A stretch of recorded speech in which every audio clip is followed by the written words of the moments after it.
नागपुरातील कपिलनगर परिसरात एका तरुणीच्या घरात घुसून तिच्याशी अश्लील वर्तन करत चाकूचा धाक दाखवून जीवे मारण्याची धमकी दिल्याचा धक्कादायक प्रकार समोर आलाय। या प्रकरणी कपिलनगर पोलिसांनी गुन्हा दाखल करून एका आरोपीला अटक केली असून मुख्य आरोपी अद्याप फरार आहे।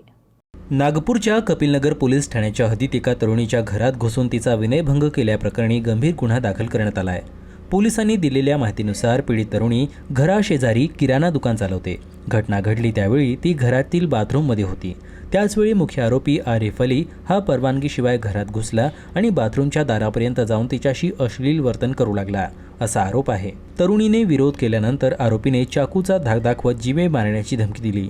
तरुणीने आरडाओरडा केल्यानंतर परिसरातील नागरिक घटनास्थळी जमा होऊ लागले।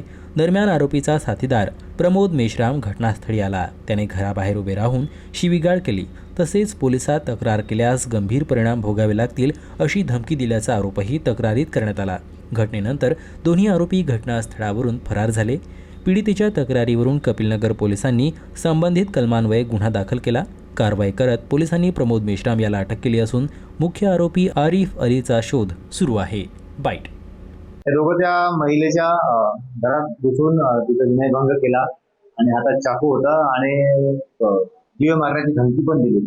असं एकंदरीत महिलेने जशी तक्रार घेतली तशी आम्ही गुन्हा दाखल केलेला आहे आणि यातील जो आरोपी आहे प्रमोद उर्फ बम्या याला आम्ही आज सकाळी ताब्यात घेऊन त्याला अटक केलेली आहे। आज मान्य कोर्टासमोर आम्ही त्याला पेश करणार आहोत आणि जो दुसरा आरोपी आहे आरिफ याचा आम्ही शोध घेत आहोत।